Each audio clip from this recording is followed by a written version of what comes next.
Assalamualaikum warahmatullahi wabarakatuh.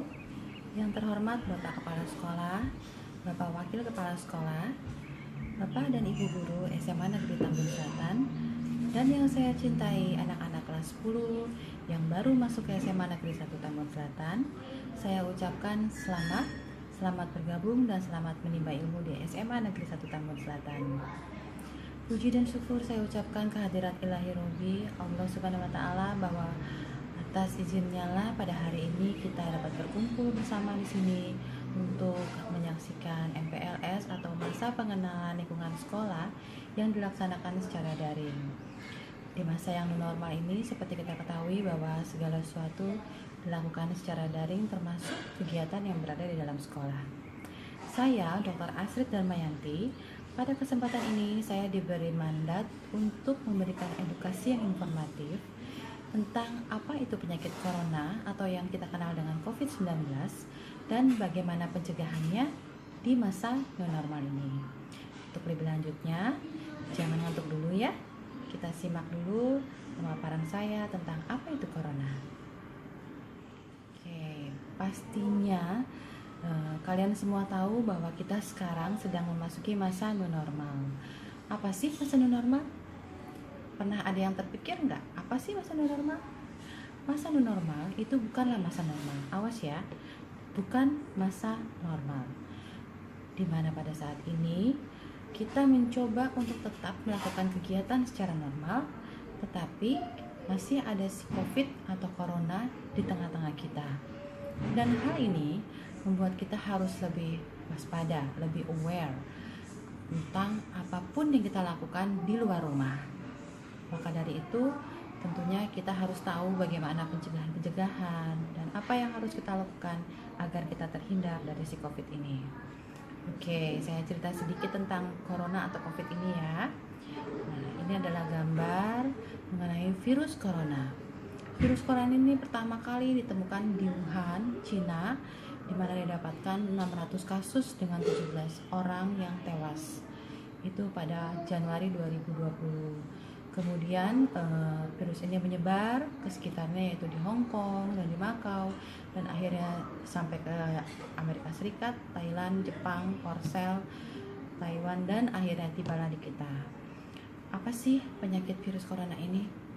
Penyakit yang diakibatkan oleh virus corona ini yaitu lebih menyerang seperti penyakit SARS ya. Jadi dia lebih menyerang ke arah pernapasan, menyerang paru-paru, dan gejala-gejalanya dapat dilihat juga ya di gambar ini.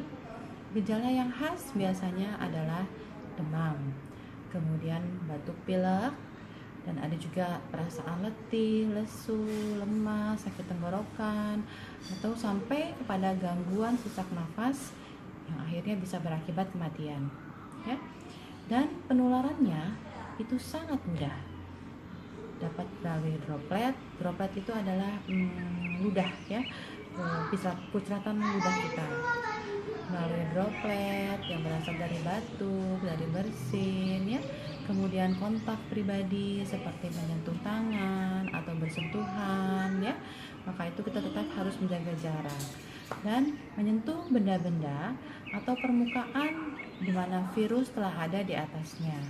Kemudian setelah kita menyentuh benda-benda itu, kita menyentuh mulut, menyentuh hidung, menyentuh mata kita, sampai akhirnya semua itu bisa masuk ke dalam badan kita si virusnya ya. Jadi yang harus kita lakukan adalah kita harus waspada terhadap virus ini. Nah, bagaimana cara kita waspada? Nah, kalau setelah tadi kita lihat gejala-gejalanya semua ya, kok seperti gejala flu ya gitu. Kok seperti kalau kita batuk pilek biasa yang sering kita alami ya. Tapi kenapa kok saat ini orang tuh begitu takut gitu dengan si COVID ini? Apa sih bedanya, Dok?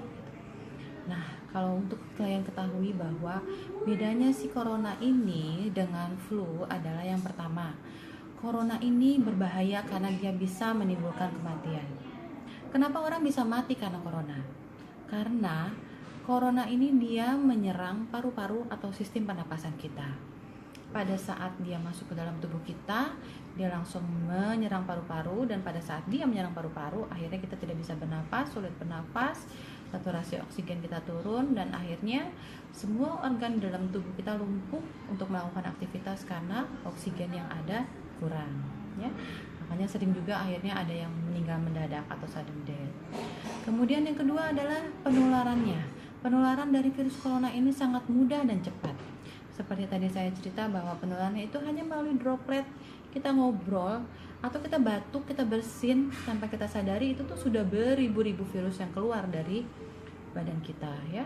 Lalu kemudian virus itu menempel lah di baik itu di makanan atau dia di benda-benda, di handphone, ya. Kalau kalian yang sering main handphone nih, hati-hati loh. Kalau kita habis dari luar, handphonenya itu harus di steril dulu, ya.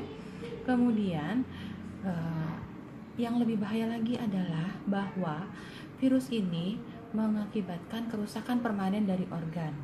Jadi, kalaupun seandainya seorang itu setelah kena corona, dia sembuh nih, tapi ternyata organ paru-parunya itu tidak bisa kembali lagi berfungsi secara normal. Jadi paru-paru atau bagian yang telah terkena oleh virus corona itu dia akan rusak, fibrosis istilahnya, ya. Dan kalau dia rusak, otomatis kerja dari fungsi dari organ itu sendiri pun akan menurun. Jadi kalau seandainya pada anak-anak muda, dia sangat jauh sekali nih jaraknya nih, ya kan? Kamu tuh masih punya masa depan jauh gitu. Kalau sampai terkena, aduh sayang sekali ya.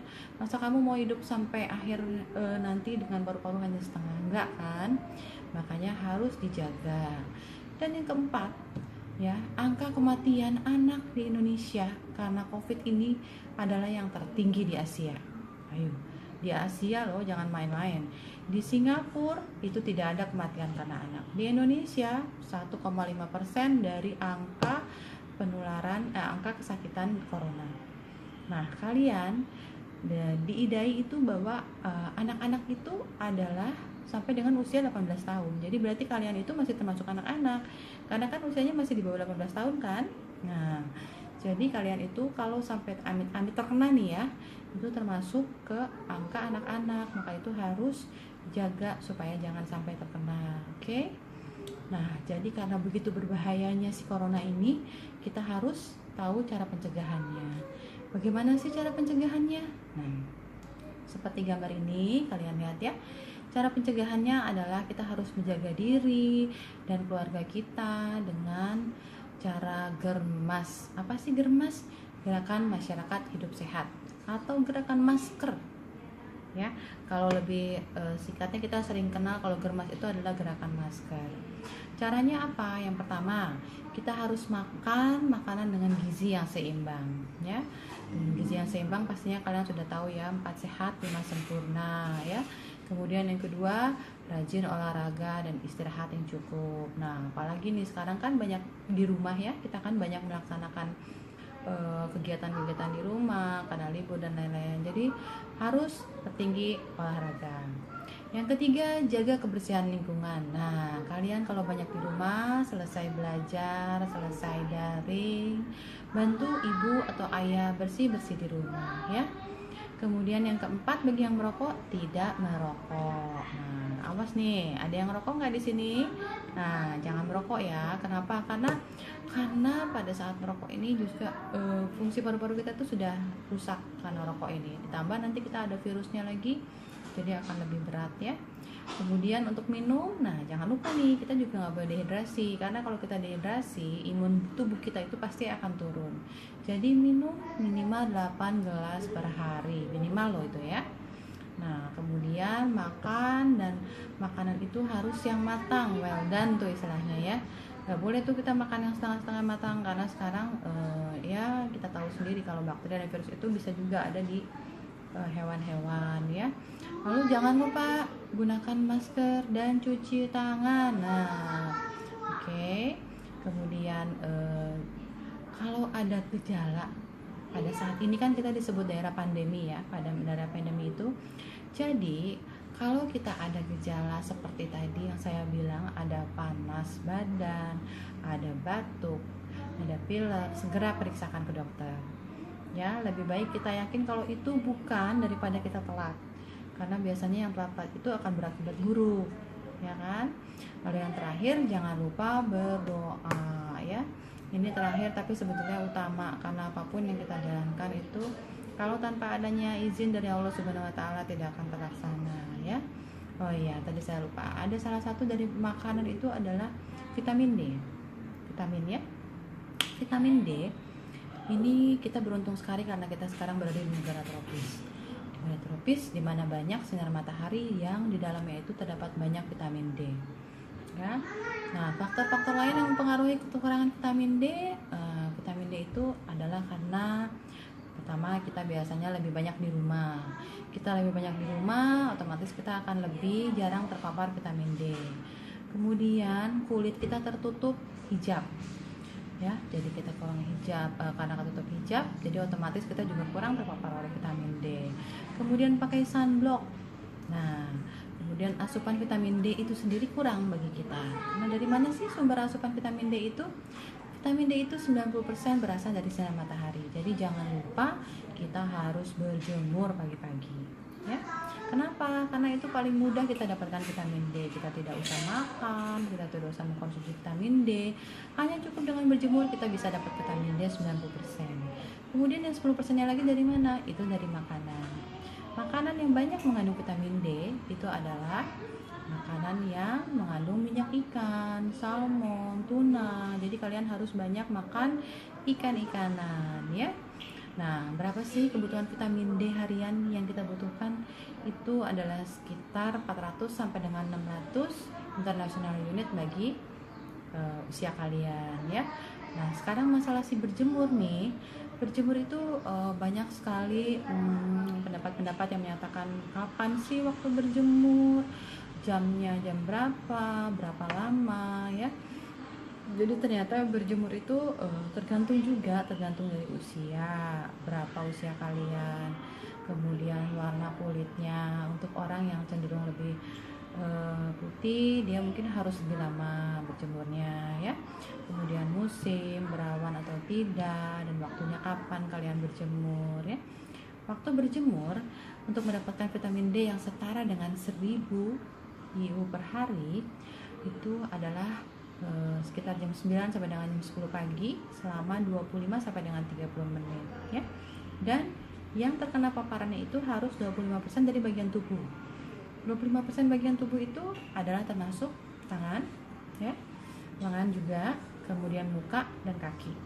Jadi kalau kalian berjemur jangan lupa tangan, kaki, muka harus ikut terjemur karena itu baru mencapai 25%. Kalau hanya kalian berjemur tangannya aja begini-begini ya, itu sih nggak masuk 25% ya. Nah, tapi di balik semua itu, kalau vitamin dan suplemen yang kita makan itu semua itu hanyalah bukan pencegahan utama. Yang lebih penting adalah perilaku hidup sehat dan di rumah saja. Jadi kalau selama kalian nih nanti sekolah secara daring, bukan berarti setelah kalian sekolah terus kalian bisa jalan-jalan, apalagi ke tempat-tempat rame gitu ya. Jangan. Bapak dan ibu guru kalian sudah sangat sayang dengan kalian dengan memperlakukan sekolah di rumah. Tentunya kalian juga harus menjaga kesehatan sendiri dengan tidak banyak keluar rumah. Oke? Nah, bagaimana sih cara hidup sehat itu? Nah, cara hidup sehat itu adalah yang pertama, kita harus selalu menggunakan masker saat keluar rumah. Ya, jangan lupa. Sebaiknya kita di dalam rumah, tapi kalau memang kita harus keluar rumah, yang harus kita lakukan yang pertama adalah gunakan masker. Harus ya, ini wajib. Kedua, kita harus mencuci tangan. Kapan itu mencuci tangan? Kita mencuci tangan sesering mungkin. Pada saat kita di luar, kita mau mengambil barang ya, terutama pada saat kita masuk ke toko, kita keluar toko, itu harus wajib cuci tangan. Cuci tangannya harus pakai sabun dan yang 6 gerakan ya. Oke, biar supaya kalian lebih bersih dan tidak ada yang nyelip-nyelip di kuku ya. Kemudian masak makanan yang harus benar, jangan ada yang setengah matang. Lalu hindari kontak, itulah makanya harus ada social distancing. Jangan pegang-pegang, yang biasa suka pegang-pegang pegang-pegang dinding, pegang-pegang kursi. Sekarang tangannya dimasukin dulu ke dalam saku ya, supaya lebih aman dan lebih bersih. Jadi jangan iseng tangannya megang-megang. Jangan lupa kalau pas selesai cuci tangan ya. Kemudian dibiasakan untuk batuk dan bersin dengan ditutup. Nah, biasanya kalian kan suka bersin seenak-enaknya. Sekarang no, tidak boleh. Kalau kalian bersin dan batuk, biasakan kepet tangan. Ya, walaupun pakai masker ya, dibiasakan untuk bersin seperti itu. Kemudian jaga jarak dan regular sleep atau kebiasaan tidur. Yang paling baik adalah 8-10 jam per hari. Jadi awas nih ya, dengan belajar-belajar di rumah gini kan tentunya kalian akan lebih sering main game. Jangan sampai main game terlalu malam, dan jangan sampai main game mengganggu waktu tidur kalian ya, karena waktu tidur itu penting sekali untuk imunitas tubuh. Oke. Oke, setelah panjang kali lebar saya menjelaskan mengenai si corona ini, kita tiba ke penghujungnya, yaitu ada sedikit take home message yang ingin saya tekankan buat kalian semua. Ini adalah hal-hal yang aman dilakukan selama masa new normal itu. Antara lain adalah yang pertama, berjalan kaki di sekitar rumah. Ingat ya, di sekitar rumah bukan di mall loh, oke? Kemudian yang kedua, berkebun. Bagi kalian yang biasanya tidak suka berkebun, cobalah sekarang berkebun. Mulai mengeksplor di luar rumah supaya tidak bosan berada dalam rumah terus. Kemudian yang ketiga, bermain di halaman rumah. Nih, mainnya juga masih di halaman rumah. Jadi kalian yang sedang main bola, boleh kalian tetap main, tapi jangan jauh-jauh dari rumah ya, dalam rumah ya. Oke, yang keempat, membersihkan rumah. Nah, untuk membersihkan rumah ini kalian gak usah susah jauh-jauh deh. Mulai aja dari kamar kalian masing-masing ya. Dijaga supaya kamar itu sirkulasinya baik, sinar matahari bisa masuk, udara dari pagi juga bisa masuk. Jadi kalian akan lebih nyaman di rumah atau di kamar kalian ya. Karena kalian kan pastinya akan lebih sering kan berada dalam kamar selama masa ini. Kemudian untuk yang punya hobi baca buku, mendengarkan musik, itu boleh ya. Justru kalian harus sering menggunakan aktivitas dalam rumah untuk melakukan hobi-hobi supaya kalian tidak bosan berada dalam rumah ya. Kemudian untuk yang putri-putri mungkin sedang memasak, boleh banget ya. Untuk yang putra juga sekarang sudah banyak kan chef-chef yang cowok ya. Oke. Kemudian bermain bersama anggota keluarga. Nah, untuk yang punya adik, kalian tuh boleh berinteraksi dengan adik-adik kalian ya, atau bermain dengan kakak. Itu saat inilah kalian itu bisa lebih membentuk lagi bonding atau kebersamaan bersama anggota keluarga yang lain ya. Kemudian naik kendaraan pribadi. Nah, naik kendaraan pribadi loh ya, bukan kendaraan umum. Kalau untuk kendaraan umum saya masih belum menyarankan dulu, karena kita juga nggak tahu ya di dalam kendaraan itu kan banyak orang. Kalau kendaraan pribadi insya Allah aman ya. Kemudian untuk yang kangen, untuk dengan teman-teman, kalian bisa menggunakan grup video call atau Zoom meeting ya. Banyak juga ada Google Meet, itu bisa digunakan untuk saat ini ya. Yang penting tetap di dalam rumah. Oke. Kemudian untuk hal-hal yang hati-hati, yang harus kalian aware ya, adalah yang pertama saat membeli makanan dari luar. Nah, yang senang GoFood harus hati-hati nih ya. Kenapa hati-hati? Karena pertama juga si abangnya itu bisa membawa kuman. Yang kedua, makanan itu sendiri juga kita kan harus tahu dan yakin akan kebersihannya. Jadi kalau sudah GoFood, makanan sampai ke rumah, disemprot desinfektan, kemudian makanannya dihangatkan lagi di microwave atau di kompor ya. Kemudian belanja di supermarket juga harus hati-hati. Kita ketemu banyak orang, banyak pelanggan, kita kan tidak tahu ya riwayat sebelumnya. Ke apotek, bermain di taman, itu sebaiknya dihindari dulu lah, karena itu kan tempat yang melibatkan banyak orang ya. Kemudian beribadah di tempat ibadah. Walaupun saat ini sudah diperbolehkan oleh MUI, tapi kalau untuk anak-anak saya sebetulnya masih belum menganjurkannya, jangan dulu deh. Kalau bisa di rumah saja dulu. Toh di rumah pun juga kita tetap bisa beribadah ya.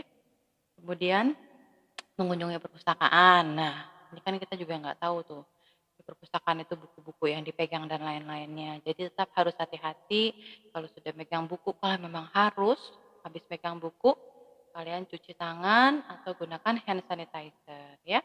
Kemudian makan di restoran. Nah, ini juga harus lihat-lihat dulu ya. Kalau restorannya crowded lebih baik janganlah. Tapi kalau hanya satu orang atau hanya kalian yang di restoran itu boleh ya. Nah, ini adalah hal-hal yang harus hindari. Nih, ini harus diingat ya. Tanda merah banget dihindari. Apa saja yang harus kalian hindari selama masa new normal ini? Yang pertama adalah kumpul berkelompok. Nah, lebih dari 5 orang saja itu sudah masuk berkelompok loh. Ya, walaupun katanya sekarang sudah boleh, tapi saya tidak menganjurkan. Jangan dulu kumpul berkelompok, ya. Kemudian menginap di rumah orang, jangan dulu. Menerima tamu, jangan. Kita tidak tahu kan tamu yang datang ke rumah itu dia asalnya dari mana, ya. Kemudian anak-anak bermain bersama, itu juga jangan. Bukannya jadi jangan tidak boleh bersosialisasi, tidak, tapi sosialisasi itu sendiri bisa kita bentuk dari dalam rumah dengan anggota keluarga yang lain ya. Jadi sebetulnya ini adalah saatnya di mana para anggota keluarga kembali untuk membangun, hubungan dengan anggota keluarga yang lain ya. Kalau selama ini kalian main dengan teman-teman dan sekarang coba deh lihat adiknya, mainlah dengan adik kalian gitu ya. Kemudian nonton di bioskop juga belum boleh, ya, event-event olahraga, pergi ke mall, walaupun sekarang beberapa mall sudah buka dan menerapkan protokoler, Covid, tapi saya sih kurang menganjurkan ya, jangan dulu deh, kita di rumah saja dulu ya. Kemudian naik transportasi umum, itu juga jangan dulu. Seperti tadi bilang ya, kalau transportasi umum itu kita kan nggak tahu, di situ kita ketemu dengan siapa, lalu bekas siapa, dan, mungkin aja sih pada sebelum kita duduk ada orang lain yang duduk di situ, ya bersin, batuk, kita kan nggak tahu. Karena si Covid ini dia bisa menempel pada benda-benda itu bisa sampai berhari-hari ya. Dan terus nanti kita pegang, pada saat kamu pegang, nanti kamu, ke hidung, ke mulut, atau kucek-kucek mata. Nah itu momen-momen bisa masuknya Covid ke mata kita. Makanya pada saat ini selalu saya anjurkan untuk gunakan masker pada saat keluar. Bukan karena kita sakit, bukan, tapi kita menghindari terjadinya penularan Covid dari, hal-hal yang tadi tidak kita duga ya. Jadi dari perpindahan barang, barang yang mungkin kena bersin atau kena batuk dari seorang penderita Covid, lalu kita pegang barangnya, terus kita kucek-kucek mata, atau kita hidung gatel lah, apa. Nah, itu semua tuh bisa menjadi port entry atau pintu masuknya Covid ke dalam tubuh kita. Saya rasa cukup sekian, terima kasih atas waktu yang telah diberikan kepada saya dan, mudah-mudahan kita bisa berjumpa lagi ya. Tetap sehat dan jangan lupa hidup sehat, gaya pola hidup, oke?